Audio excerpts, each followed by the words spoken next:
AFLW. Who watches it? Me. The more they play, the better it gets. The AFLW Show. This AFLW show will be better than any other AFLW show there is. We will talk the truth. We'll give all the reviews and previews of the rounds just gone and upcoming. We will talk about any topical conversations on this show. It's a show for the people.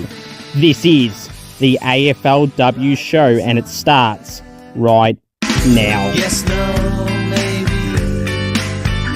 I don't know. Can you repeat the question? You're not the boss of me now. You're not the boss of me now. You're not the boss. Go, North! Hold it, King! Come on, North.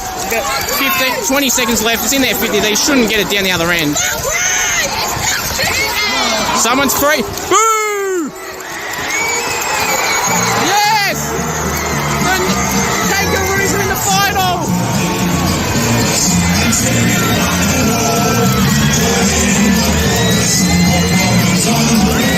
Out the fucking Kangas, look at this! I love this! The Kangas have done it! The grand final will be here next week, Icon Park, North Melbourne and the Brisbane Lions next Sunday up the Kangas. How good.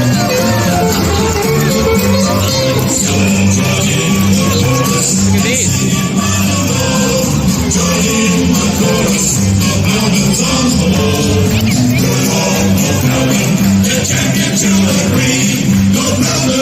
Team that plays with for you and me.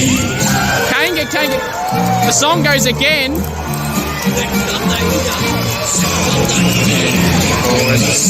done, yeah, Roos. Martin, Ferguson, Wright, Gatt, O'Shea, Garner, Randall, Riddell, Sheila, O'Loughlin, who are grading up the Kangas. Yeah, how good. There you go, look at that. They can't believe it. Martin, O'Shea and Gatt. Love it. So good. Look at all these scenes. How good are they? Balleretti and Sheila.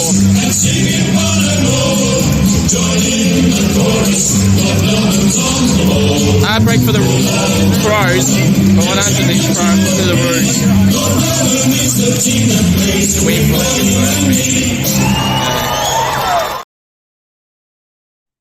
Hello everyone and welcome to the AFLW show. I'm your host Cooper, the sole admin of AFL information, trade rooms and results. And wow, yes, the clip you saw, the Kangas are into their first ever AFLW grand finals. Congratulations to them for getting there.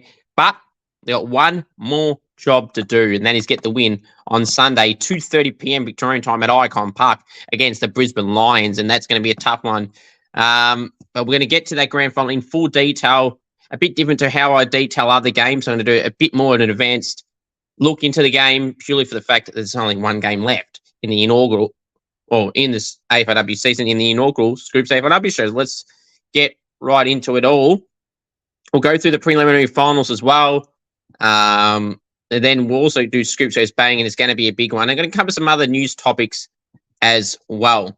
We'll start off with this. You want me on Cameo at cameo.com/Cooper G. Want me to roast a friend, wish someone happy birthday, anything at all, cameo.com/Cooper G. Smash the like button, subscribe if you haven't already. On the road to 3K subscribers, about 600 away. So smash the sub button. Get there quicker, the better. And I would greatly appreciate if you're watching this and you're not subscribed, like, come on, do better. Subscribe. Please and thank you. All right. I cannot stress enough that this episode will be a big one. And Scoops Goes Bang on the AFLW show last week was the biggest. This might not be the best, but it might compete. We're also going to go through some news. The AFLW Awards is tonight. Obviously, my Scoops AFLW Awards that I did with Sydney young star defender Brenna Tarrant, BT. On that night, we revealed my winners for those awards. So for the For the All-Australian team I put on the show, my Rising Star winner was a 3-way tie with Ella Roberts from the Eagles, Zali Goldsworthy for the Giants, and Swan Young Gun Ruckman, Ali Morford, who missed the last 3 games of her wrist injury, the last 3 home and away games and the finals. So yeah, and Jasmine Garner obviously won the inaugural Scoops AFLW medal by 1 vote. Ahead of Mon Conti and Ebony Marinoff. Astra Dell was around the mark as well. Charlie Rowbottom, had she not got suspended, injured in the last game of the home and away, and she could have won the medal. And obviously, Maddie Pasparkas was up there, and Claudia Whitford as well, and a bunch of other names that were up there, Kate Hoare, etc. So who will win the 2023 AFLW Awards tonight? Pretty much right after this episode, so that'll be on right after this, on Fox. So also, yeah, so that Jazz Garner was my prediction, and I mean, it could go to anyone. Laura Garner, the other one, the Swans Garner. The Australian team will be revealed on that show. The Rising Star winner will be revealed on that, the AFLW Awards on Fox tonight. So hopefully let's see how many predictions I can get right. See how I went in my Australian team. We know how rigged it is, the Australian team squad that they revealed. No BT, Brenna Tarrant, no Ella Roberts. I just can't take that squad seriously. But congratulations to who does get in there. But to the AFLW people that made the choices of the squad, it's just ridiculous. Sorry. Now, also, some news. I will be continuing this show next week to wrap up the grand final, do some season reviews more than likely, do some trade news talk, and there'll be some videos throughout the draft and trade for the AFLW. I will be covering the AFLW trade period and the AFLW draft. So there's still going to be AFLW content, and there'll still be some other videos around that as well. But some big news, I want to mention some trade news off the top, that Ali Morford has rejected rival offers, in particular the Bulldogs, and has signed a 4-year deal extension with the Swans right under Morph, and that's a huge, huge signing for the Swans. What's not good for the Bulldogs is Gabrielle Newton has requested a trade to the Fremantle Football Club. Fremantle are also trying to poach Ash Brazil from the Pies. So that's some AFLW trade news talk there. Obviously, Elise Parker is weighing up her options as well. St Kilda should throw their hat in the basket to try and get Elise Parker, a gun mid in the prime of her career, to get her in right now. And she's only like 23 years old. So get her in now, Saints. Do your work. And there's a few little rumblings I'm hearing about some players, but I can't say nothing at the moment. Okay. Alrighty. It is time. Oh, and also, if you know any AFLW players who are becoming draftees and you would love to see them on the podcast, I've done many goal-kicking challenges and interviews. I've done 7 interviews last week. With 6 of them with draftees and 1 with new Swan Holly Cooper. So if you haven't checked any of those 7 interviews, go and check them out. We'll greatly appreciate it. The AFLW vlog from yesterday. Go and check that out. Here's some of the photos I had yesterday with Neve Martin from the Roos. Great to see her story. Been coming from Ireland in August, I think it was, a month before the season starts or 2. And to play now, her debut game is played later on the street. And then to play 6 games in a row since, and she's going to be heading into a grand final. There's a photo of Jazz Ferguson, a reliable defender for the Roos in the All-Australian squad as well. And Lulu Puller, a young star for the North Melbourne Football Club. I had other photos as well. Met Neve Kelly from the Crows, Ebony Marinoff from the Crows, and obviously Tess Craven from the Roos. So thank every single one of them for their time and chat. It was greatly appreciated. All right, and there's a photo that I used as the post yesterday on the Facebook post and Insta post. So look at that. You can see in the shot how excited some of the North girls are. You see Neve Martin jumping up down with Kayla Gatt and her fellow Irish woman, Erica O'Shea, see Emma Carney and Sarah Wright, see Jess Ferguson and Talia Randall. So it's just good scenes. And if you haven't checked the full last 3 minutes footage, it's on the Instagram and Facebook pages in short, plus the post-match celebrations. But if you want to see the entire vlog, it's on the channel. The link will be down below. If not, go check the most recent videos. It's a preliminary final vlog. I would greatly appreciate it. Alrighty, it is time. Oh, it's time for the world famous segment, Scoops Goes Bang. Well, in any show I run, episode, podcast, if it's the AFLW show or Kick It to Scoops, the umpiring always, and I mean basically always, features in this segment every week.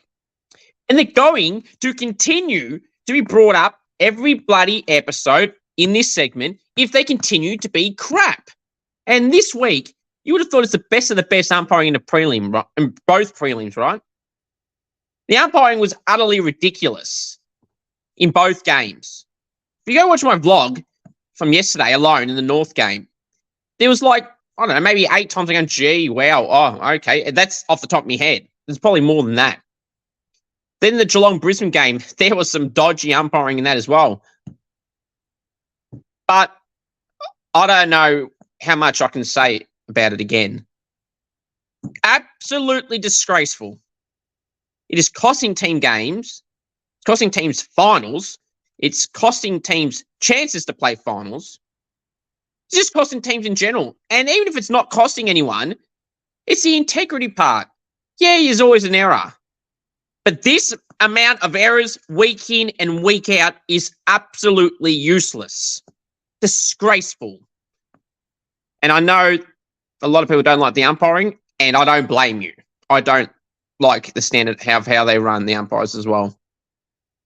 They should be held accountable like AFL and AFLW players are. If they play bad, they get dropped. Same should run for the AFLW umpires in this case. So lift your game. You got a grand final this week. None of those umpires from these two games should be umpiring in the grand final, but unfortunately, probably all of the umpires in the grand final will be from these two games, which shouldn't be the case. But someone's going to get handed a gig. I'll be surprised if it's someone out of the ones that are umpiring in the prelims. But to those people, lift your game. Pathetic. Hope you guys and girls enjoy that short edition of the world famous segment, Scoops Goes Bang. Alrighty, let's go review those preliminary finals. And it was an interesting, both games were close, and that's what you want, right? You want close games. You don't want blowouts, which you've seen in some of the qualifying and semi-finals, but you didn't get it here. So I'll go through the first game, and it was Brisbane and Geelong, and Geelong could say that they did a good job, and they did, but unfortunately for them, it wasn't good enough. Just fell short. Now, one thing I was surprised, why did Nina Morrison get a free at the very end of that game against Brisbane? And albeit it would have been highly unlikely, she would have had a shot from about 55, 60 out from the boundary. Now, I don't think she would have got it. No one probably thought she would have. She probably didn't think she could. But why didn't she get the opportunity to have a shot? Oh, I was a bit confused by that. She did get the free, did she? And if she didn't, that just more shows the shit umpiring there's been. I'd want to hope she did. And that's just embarrassing. Now, Dakota Davison hurt her knee late in the third quarter, didn't play in the last quarter. Who's their energizer bunny, as you would call it. Good for a couple of goals a game and loves the goal celebration, as we've seen. And I've witnessed in person when against Hawthorn at Frankston that game that I went to for a Brisbane game. And she loves the goal celebration. So she could be a big out if she does miss. Signs aren't extremely bad, but she's in doubt, but not severely in doubt as of right now. So I'm sure we'll find out tomorrow how her progression has gone. And hopefully for her, she gets in, and hopefully for the Lions, because she's their best forward. So they would hope that she plays. Now, I'll go through a possible in that I think may happen if she was to miss when we get to the preview in the grand final part. But yeah, for the Geelong, they missed Starley Friswell through delayed concussion. For Brisbane and Geelong, Isabel Dawes was terrific. So was Ellie Anderson and Ola Ojwaya. I thought although Ola Ojwaya was clearly the best player on the ground for the game and for Brisbane, and Isabel Dawes was terrific as well. As I said, Ellie Anderson as well. Georgie Pasparkas and Darcy Maloney and Nina Morrison are some of the better players. And I thought Michaela Bowen held her head high and did a good job. Amy McDonald kicked 3 goals last week, and this week she wasn't at her best.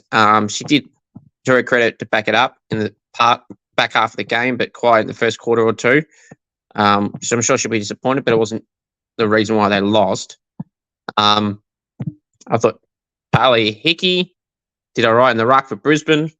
She'll have a big job this week against the Roos, Ruck, and King and Rennie. So, good job for Brisbane in the end to get the win, and they go to their 5th grand final appearance. But they have to travel now to Icon Park because of the Roos beating the Crows. And that's the next game we're going to go through. The Roos 32, Adelaide 31. Great to see, great to be there, and great to see North get the job done. A new team getting into the grand final, and Adelaide not getting in for their 5th appearance as well. Great to see North get in there for their first ever grand final, and pretty much every player on that list, basically, or pretty much all of them, will be playing their first AFLW grand final, which is great to see. And I mentioned earlier, Neve Martin, great story. As I said, been picked up a month or two before the season starts.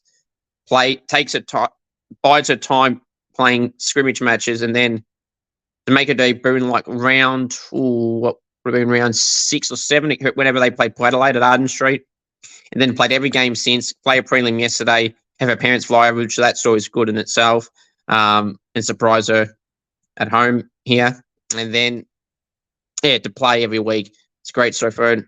Hopefully Martin goes well in the granny this week. Erica O'Shea, her good mate and fellow Irish woman as well. Good story for her. She signed recently a 2 or 3 year extension at the Roos. Jazz Garner signed a 4 year extension. She won the inaugural Scripps AFLW medal. She'll be up there in all awards tonight. Great story for her as well. Jess Ferguson, Alice O'Loughlin, Taylor Gatt, who was fantastic yesterday again. Talia Randall stepped up when it mattered in the second half. She was bloody awesome. Kate Sheila had a moment as well. Did well. Emma Carney was ill and still performed well. And Sarah Wright and Jazz Ferguson in tandem in defence did terrific. Both with marking, intercepting, and everything like that, tackling, pressure, and all that. So there'll be 2 key defenders to watch out for the Lions this week, in the grand final. But yeah, Ash Riddell, can't forget her. She's always good, racking it up, doing well, and she also polled well in my Scripps medal. But yeah, I feel I'll get to that actually in the next part of the previewing part. I won't go through who the ins and outs. Jenna Bruton, I cannot forget Jenna Bruton. Jenna Bruton was fantastic yesterday. She was clearly the best on ground for me. I know Danielle Ponta kicked 3 and was good, and so was Neve Kelly, who was the Crows' best. But Jenna Bruton is a brute of a player, a gun player, star player, and always flies under the radar. When you got Garner and Riddell in that midfield, and even Mia King, Jenna Bruton doesn't get as recognised as much. And probably because you got Garner and Riddell in that midfield and other big names in the team around. She flies under the radar, very noticeable with the pink hair, a very good player, and flies under the radar. When I had Bella Eddy on, we were speaking about this, and we discussed on the podcast, go check that out if you haven't already, and we spoke about, Jenna Bruton flying under the radar, and now she has to have been noticed by, I've known that she's been a good player for a while, and so does the Roos girls and staff, coaches, Crocker as well, but the wider AFLW fan base need to realise that she actually is really, really good herself. So well done to Jenna Bruton, who was a brute and had a great performance yesterday. 28 disposals, 7 tackles, 3 marks. She was very, very, very good, Jenna Bruton. Neve Kelly was the Crows' best player by far. Stevie Lee Thompson started the game off well in the first half, mainly in the first quarter and a bit. But after that, Neve Kelly stole the show. And you saw in my vlog, and if you haven't seen the Insta Facebook last 3 minutes post, you see Neve Kelly everywhere, taking marks, taking kicks. She was bloody good. And I saw her after games, as I said, and obviously they're all disappointed, but they'll be back up there again next year for sure. But it's the Roos, and I'm happy for the Roos to get there and go to play at Icon Park again. this week, this Sunday, 2:30 p.m. Victorian time at Icon Park against the Brisbane Lions. Alrighty, let's now go preview the grand final, the 2023 AFLW grand final this Sunday, 2:30 p.m. Victorian time at Icon Park in Victoria. It is the North Melbourne Footy Club in their first ever grand final appearance against the Brisbane Lions in their fifth grand final appearance. Will the Lions win another premiership, or the Roos win their maiden premiership in their maiden grand final appearance? Hopefully for the Roos they can. Now, who am I going to go for? You're going to have to find out at the very end. So I'm going to go through some key matchups. So for North Melbourne, I feel that they should stay unchanged. If there's going to be any changes, I feel that the only change there could be is if they want to go small or if they want to go tall. It all depends on that. If there's one change that I feel could happen, and it's a big if, that would be that Ruby Tripodi could be one that comes in, if anyone, but I don't see any changes for the North Melbourne Football Club. The only change, as I said, that could happen is for Amy Smith, but I don't think that'd happen. I think the Roos will stick with what they got. They've known to make minimal changes when if necessary. So I think that'll be the changes. Hopefully, there's no heartbreak stories of anyone going out. But I think the Roos will remain unchanged, and if need be, Ruby Tripodi would be the next in. I would expect. But yeah. So in terms of that's the ins and outs, I'll get back to North in a second. So for Brisbane, Dakota Davison up forward, obviously their best key forward. If she was to miss, there's probably really only one name that sticks to mind, who is a small forward, who has only played a few games, but it's Caitlin Wendland. I think she would be the only one that could probably get into the team. Feel of the fact that there's forward and there's not many options, and Dakota Davison's hard to replace, but if you want to replace her with a forward, Caitlin Wendland could be who that is, if there is to be a change.